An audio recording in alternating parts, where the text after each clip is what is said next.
Salut tout le monde, soyez les bienvenus sur la chaîne du Pauvre Fou pour une nouvelle review consacrée à un pack de deux figurines de la marque NECA, en l'occurrence Vernon Fenwick à droite et Rat King ou le roi des rats en français à gauche, bien sûr du dessin animé des Tortues Ninja. Ce pack, vous pouvez l'avoir pour l'instant uniquement en précommande chez l'excellente boutique Funky Shop dont je vous mets le lien bien sûr dans la description de la vidéo, au prix de 59,90 et il devrait être disponible courant du mois de mai.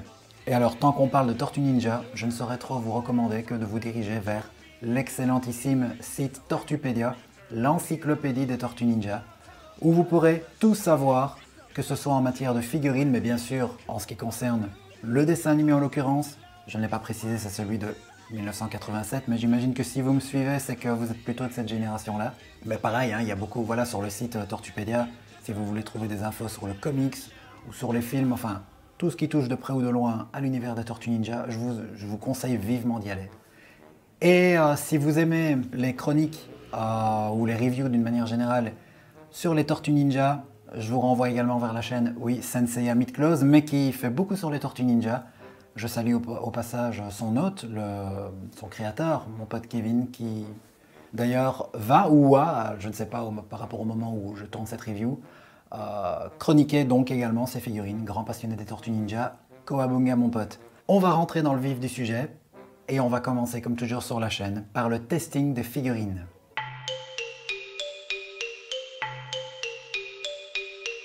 Commençons par le roi des rats et avec la trinité du testing, on commence toujours par la stabilité.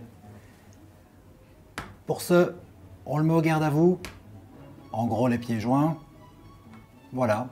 On le prend et sans trop calculer, on le pose et on voit s'il tient par lui-même. A priori, ça a l'air d'aller, ce qui n'est pas toujours le cas avec les figurines NECA. Maintenant, bon, parfois j'ai du bol lors de la review et puis quand je vais refaire des posings un peu plus tard, c'est plus tout à fait la même chose. Validons pour le coup. Ensuite, eh bien, passons à la maniabilité. Pour ça, on joue un petit peu avec les articulations. Et ma foi, oui, là pour les jambes, je n'ose pas forcer. Et si vous suivez la chaîne, vous avez vu que lors de la précédente review avec Baxter et Splinter, eh bien malheureusement, une partie du bras de Baxter s'est un peu cassée. Et là, je sens que si je dois forcer sur les jambes, je vais les casser. Donc je ne m'y risque pas, mais je devrais pouvoir le faire. Et on ne doit jamais forcer avec une figurine. Donc la maniabilité, rien que pour ça, je vais tacler. Voilà. D'autant que je suis parfois trop gentil dans mes reviews, je le constate souvent avec le recul. Voilà, ici j'ai un petit peu la dent dure parce que je suis désolé, c'est pas normal, on doit pouvoir plier plus facilement que ça les jambes d'une figurine. Et pour le test de la rigidité, pardon, on fait le grand écart, les 90 degrés. La danseuse, oui, ça par contre, il n'y a jamais aucun souci, NECA, c'est toujours très rigide. Alors, c'est un pack de deux, ils vont pouvoir se rattraper. Sur Vernon, peut-être. Voilà, pareil, hein, on le met dans la position la plus neutre possible. Voilà, je réajuste un petit peu, il était comme ça dans le blister. Et j'ai eu le réflexe de le reprendre. Ah voilà, voilà, bon, autant pour moi, autant pour moi. Mais réessayons. Non, lui, ça marche pas bien. Je veux bien qu'on peut chipoter un petit peu, mais je vous dis, je l'ai préparé, j'ai fait une coupe dans la vidéo, c'est pas un véritable unboxing, hein, c'est pour ça que j'appelle ça des reviews. Parce que l'unboxing, on déballe devant vous. Mais je vous fais grâce de cette étape parce que les personnages sont vraiment scellés dans leur boîte. Avec des cordons en plastique. Bon, ouais, je dirais que c'est moyen. Bon, faisons la rigidité. Il n'y a pas d'ordre, hein. Je sais que pour l'autre, j'ai d'abord fait la maniabilité. Ah, attendez, j'ai rêvé ou j'ai vu sa jambe? Oh! Bon, c'est une mauvaise nouvelle, c'est une première. C'est vraiment une première, parce que NECA assure en général à ce niveau-là. Il y a une absence de rigidité. Vous avez vu, je lui ai fait faire le grand écart à 90 degrés et en secouant à peine, la jambe retombait. Là aussi, c'est le cas. Vernon n'est pas rigide. Ah oui, on le sent. Il est trop souple. Eh ben, Mince alors. NECA était pourtant très fort sur ce plan-là. Maniabilité, il faut forcer pour plier les bras. Ça ne se voit peut-être pas en vidéo, hein, c'est des choses qui se sentent, il faut avoir la figurine en main, voilà. Moi je vous le montre du mieux que je peux, désolé pour la mise au point si parfois elle se barre. J'essaye de garder le meilleur cadrage possible. Mais bon là j'ai les bras tendus entre mon appareil et moi-même, vous savez.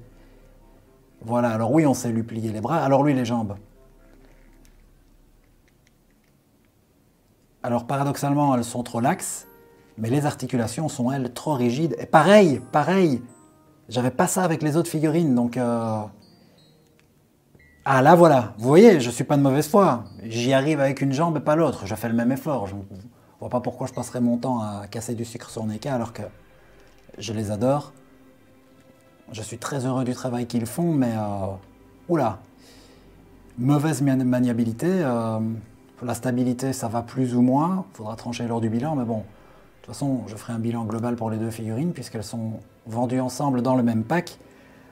Avant de passer au contenu, car là généralement au contenu et au comparatif des visages, car généralement en termes de contenu on est plutôt gâté avec NECA. Je vous le dis maintenant avant d'oublier, j'aurais même dû le dire lors de la présentation, pourquoi sont-ils vendus ensemble? Car a priori, ils n'ont rien en commun narrativement parlant. On a là un méchant, et je n'ai pas envie de dire un gentil. Vernon n'est pas un ennemi, mais c'est un sale con, désolé de le dire comme ça. Voilà, c'est le collègue d'April, vous le savez, forcément. Bon, je pars du principe que si vous regardez ce genre de review, c'est que vous connaissez l'animé, le cartoon, pardon, des formations, l'habitude avec les mangas, Senseiya et tout. Vous connaissez le cartoon, je pense bien. Mais bref, il y a un épisode où ils apparaissent ensemble. Je vous montre un petit extrait ici à la droite de votre image. Le roi des rats est un ennemi récurrent. Hein. Pour ma part, je m'en tiens à l'essentiel de la collection, ce que j'estime être l'essentiel de la collection du cartoon, avec les figurines donc. Et j'estime que le roi des rats fait partie de ces méchants charismatiques qui ont marqué le cartoon, j'allais encore dire l'anime. Le roi des rats est un ennemi récurrent, et il y a donc un des épisodes où il apparaît, où il capture Vernon ainsi qu'Irma, et il les transforme en rats grâce à un des accessoires qui est dans le pack, que je vais vous montrer tout à l'heure. La raison de ce pack, c'est que justement la tête bonus de Vernon en rat-garou, si je puis dire, elle est présente. Voilà, donc ils ont quand même eu un épisode qui les rapproche, sans quoi Vernon, on aurait imaginé qu'il aurait dû être vendu plus logiquement avec Irma, bien sûr, sa collègue, voire April, pourquoi pas. Car Vernon est un personnage, lui, très récurrent de la série. Je ne compte pas les épisodes dans lesquels il apparaît. Passons au comparatif.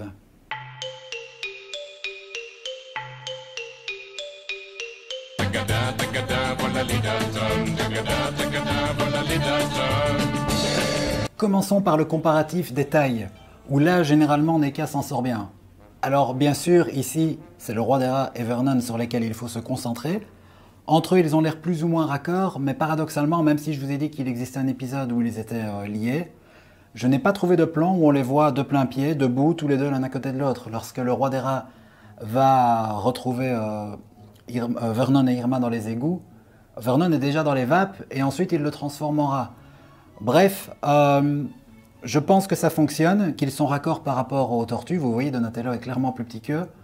Mais les images que j'ai trouvées, c'est où on les voit avec April. Là où on a un plan très clair de la taille d'April qui doit être plus grande que ça. Hein. Voilà. April, c'est le vrai problème au niveau des proportions. Regardez, elle est trop petite. Elle devrait, logiquement, pour être raccord avec le roi des rats, être plus ou moins de la taille de Vernon. Comme ceci. Je sais, ça a l'air rien. Hein. Ça n'a l'air de rien, pardon. J'ai à peine soulevé d'1 centimètre, mais 1 centimètre pour une figurine, c'est énorme. On est à du 1/12e, n'oubliez pas. Elle est à peine plus grande que Donatello. Or ici, je vous montre un plan où on la voit avec les tortues. Elle a une tête de plus qu'eux, logiquement. Mais voilà, Vernon et le roi des rats me semblent avoir la bonne taille. À ce niveau-là, ça fonctionne. Donc je pense qu'on va pouvoir passer au comparatif des visages avec un modèle que j'ai trouvé dans l'animé et qui donc correspond normalement à l'expression du visage que NECA leur a faite. Bon, c'est vrai, je ne l'ai pas signalé précédemment dans la vidéo, mais le rendu global est plutôt bon. Manifestement, le roi des rats est représenté de façon fidèle à ce qu'il est dans le cartoon. Là, je me concentre sur le seul et unique visage qu'on a. Et ma foi, je trouve que le boulot est plutôt bien fait. Alors, il peut vous paraître jaunâtre au niveau des cheveux ici avec l'éclairage que j'ai mis, mais je vous assure, il est bel et bien roux tel qu'il doit l'être dans le dessin animé. Donc à ce niveau-là, pas de problème. Il me semble que les pupilles sont peut-être un peu grandes, mais surtout, il y a une erreur, c'est que les sourcils ne doivent pas être noirs, mais roux. Pour le reste, au niveau du sculpte, ils lui ont donné ce visage un peu cynique, sardonique. Pour moi, ça passe, c'est plutôt représentatif de ce qu'il est. Maintenant, je ne suis pas émerveillé par l'ensemble du sculpte.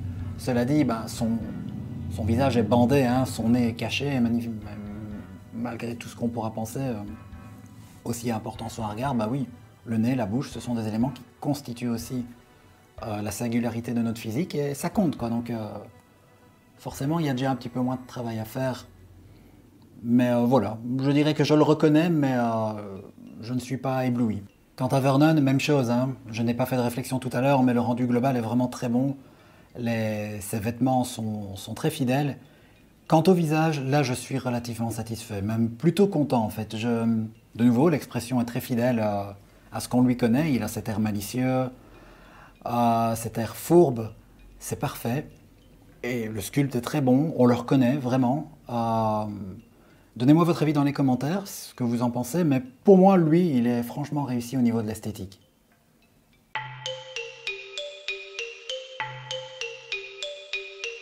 Passons aux accessoires à présent, et commençons par les mains, voilà, car ça fait partie des bonus. Nous avons donc une paire de mains pour chaque. Vernon, donc, c'est ici en bas, hein, les mains bronzées, grandes ouvertes. Le roi des rats, des mains à semi fermées pour tenir les accessoires, et chacun, ils ont une main droite qui pointe du doigt. Bon, je ne me suis pas retapé tous les épisodes pour essayer de comprendre ce qu'elles justifiaient, mais d'après les visuels que NECA a proposés lors de la promotion des figurines, je crois comprendre que le roi des rats, c'est pour amadouer ces petits rats qui sont fournis dans le pack. Je vais vous les montrer là tout de suite. Vernon, je ne sais pas. Le doigt accusateur, le doigt moralisateur, c'est comme vous voulez. Peu importe, c'est toujours cool d'avoir des mains bonus. C'est vrai que j'ai oublié de vous préciser quelles étaient les mains de base qu'ils avaient. Mais vous les avez vues, hein, donc les mains presque totalement ouvertes du roi des rats et les mains à semi fermées de Vernon, donc c'est un équilibre avec ce qu'on trouve là. Le reproche que je fais, c'est que vous allez le voir dans les accessoires, le roi des rats a une flûte, la flûte dont il joue pour soit amadouer ses rats ou même hypnotiser ses ennemis.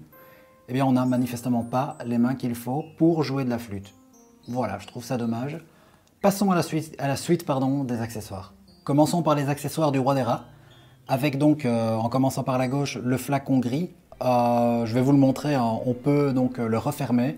C'est le flacon dans lequel est enfermée la potion qui lui a permis de transformer en rat-garou Vernon et Irma. Nous avons au milieu en rouge une petite canette, une bombe lacrymogène. Il y en a 3 qui sont fournis, mais les 2 autres, je ne sais pas si vous l'avez vu, je vous le remontrerai après. Eh bien, il les portait en bandoulière sur lui, hein. Donc voilà, il y en a 3. Et la fameuse flûte dont je vous ai parlé, plutôt bien représentée, mais donc nous n'avons pas les mains pour en jouer. Bon, en fait, si, les 2 mains à semi fermées servent à tenir la flûte, mais vous ne saurez pas lui faire jouer de façon réaliste en mettant les doigts sur les trous et le bec de la flûte dans sa bouche. Et que serait le roi des rats sans ses rats? Nous en avons 3, NECA a été généreux pour le coup. Vous noterez que les 2, celui du milieu et celui de droite, on ne sait pas les faire tenir au sol. Ils sont faits pour se balader sur ses bras en fait, hein. Et donc, je vais vous montrer d'un petit peu plus près l'un d'entre eux pour que vous puissiez vous faire une idée du sculpte. C'est parfaitement ressemblant. Je précise, on ne sait pas les articuler, hein. Mais bon, franchement, on va pas se plaindre. C'est vraiment pas mal du tout. Et donc, Vernon, il a quoi? Il a ceci. La caméra de Canal 6. Je n'ai pas trouvé un visuel exact parmi les 198 épisodes de la série, je crois.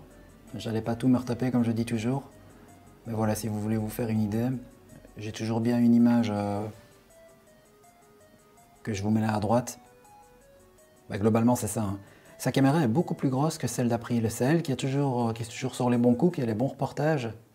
L'employé modèle, mais voilà, lui en fournit le mastodonte. Alors bien sûr, il reste le rat-garou, et là, je pense que je vais gueuler. Pourquoi est-ce que je dis ça? Eh bien, comme je vous l'ai expliqué tout à l'heure, Je fais d'abord des pré-tests avant de me filmer et de vous faire les présentations complètes, afin de gagner un peu de temps, de voir un petit peu comment utiliser certains accessoires, les changements de main et de tête, etc. Et bien justement, nous y sommes, les changements de tête. Je vous montre donc tout d'abord, comme ça vous l'aurez vu au moins une fois, la tête du rat-garou. Et franchement, elle est très bien réalisée. Et comme toujours, quand on a des créatures chez NECA, on peut leur ouvrir la gueule. Donc ça, c'est cool. Bien sûr, il a la paire de mains qui va avec. Hein. Jusque-là, tout va bien. Mais vous l'aurez compris, forcément, c'est logique, il faut être fidèle à l'anime.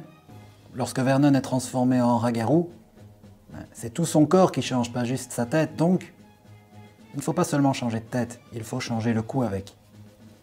Et c'est là que les ennuis commencent. Alors, est-ce que ça va le refaire comme tout à l'heure? Déjà, si vous voulez enlever le cou, eh bien, vous aurez tendance à faire partir la tête avec. Et donc, je vous conseille de l'incliner, voilà, pour avoir un peu de jeu, une meilleure prise. Déjà, c'est très difficile à enlever. Et même si vous y arrivez, voilà ce qui se passe. Regardez. Le plug de la tête est trop gros pour l'orifice du cou. Voilà. Et ensuite, bonne chance pour emboîter les deux. Oups, excusez-moi. Voilà, je vous le montre. Je sais que ça ne va pas marcher, mais je vous le montre pour vous prouver ma bonne foi, tout simplement. Et là, je force. Bon, la vidéo va pas durer des heures, c'est impossible. Voilà. Peut-être est-ce un défaut de fabrication, mais comme je l'ai déjà dit dans certaines de mes reviews, tant pis. Ce sont des choses qui ne doivent pas... Enfin, ça, oui, ça peut arriver. Bon, bref, voilà. Moi, je vous fais part de ma propre expérience. C'est pareil pour tout le monde, tous les reviewers avec toutes les figurines, que ce soit NECA, Midclose, enfin, ou Bandai avec le Midclose Senseiya ou autre, peu importe. On vous fait tous part de l'expérience qu'on a avec notre propre exemplaire. Ça ne dit pas la messe pour tout le monde. Certains ont plus de chance ou plus de malchance que d'autres, c'est selon. J'ai dû forcer, mais heureusement, on sait remettre le coup de Vernon. Ça se devait d'être dit. Je pense qu'on a été complet, que justement le bilan on va pouvoir y passer. J'en profite donc pour vous rappeler les mains qui sont vendues d'origine. Vous voyez, quand je vous dis des mains semi-ouvertes pour Vernon, des mains presque grandes ouvertes pour le roi des rats, on y est. Hein. Et donc, oui, le roi des rats, si vous voulez mettre sa lanière en bandoulière, il faut juste lui retirer la tête. Voilà, petit conseil que j'avais oublié de vous donner. Il faut un petit peu forcer. Mais là, le plug, c'est vrai que c'est un truc que j'ai pas précisé. Non seulement le plug est trop gros pour Vernon, mais idéalement, un plug, ça doit être accroché à la tête et non au corps. Voilà, vous voyez, ici, c'est le cas. Et donc, l'orifice, il est sur le cou. Et pour réemboîter, oui, je ne le fais pas, mais à partir de là, la lanière, vous avez compris, elle est en bandoulière, c'est très facile. Enlever, remettre, et voilà, quand vous entendez ce petit chpoc, oui, vous l'avez entendu forcément, le bruit, c'est toujours bon signe, ça veut dire que la tête est bien réemboîtée. Voilà, hop, vous voyez la stabilité. Vous voyez, je vous disais tout à l'heure, je ne mentais pas, j'ai eu du bol lors du testing, clairement, je vais pouvoir mettre un carton rouge. J'ai pas triché, j'étais spontané, et bon, on finit toujours par arriver à les faire tenir, oui, mais ça devrait se faire sans effort. Bref, maintenant, passons au bilan.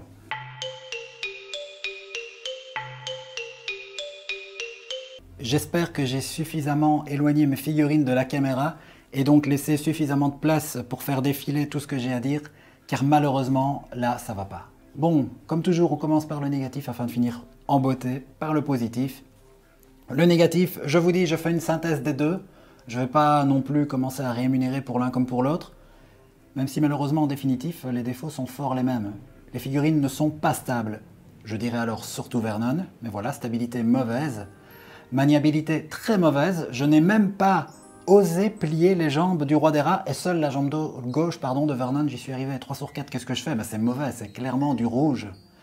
Quant à la rigidité, alors le roi des rats ça marchait, mais Vernon, c'est tellement rare chez NECA que ça ne fonctionne pas que j'ai envie de le souligner. Allez, je vais mettre une grande première sur la chaîne, la couleur orange. Enfin bon, tant pis, ça sera énuméré dans les points négatifs. Mais justement, ça doit toujours être vert. C'est un de leurs points forts. Les figurines d'habitude sont rigides. Non, Vernon fait la danseuse. Alors ensuite, on rentre dans des observations plus précises, mais je trouve qu'ils auraient dû mettre une main pour que le roi des rats puisse jouer de la flûte. Autre gros souci, on ne sait pas mettre la tête du rat-garou. On paye un petit peu pour ça aussi quand même. Même si attention, les accessoires, allez, je vais être gentil, je considère ça comme des bonus, mais alors qu'ils soient effectifs. Le roi des rats n'a pas les sourcils de la bonne couleur. Voilà, bon bah, je suis désolé, c'est de la simple observation, c'était pas compliqué, le personnage n'est pas totalement raccord. Passons au point positif. Un excellent rapport qualité-prix. Pour 59,90, vous avez ces deux figurines avec, je vais y venir, tous les accessoires qu'elles ont.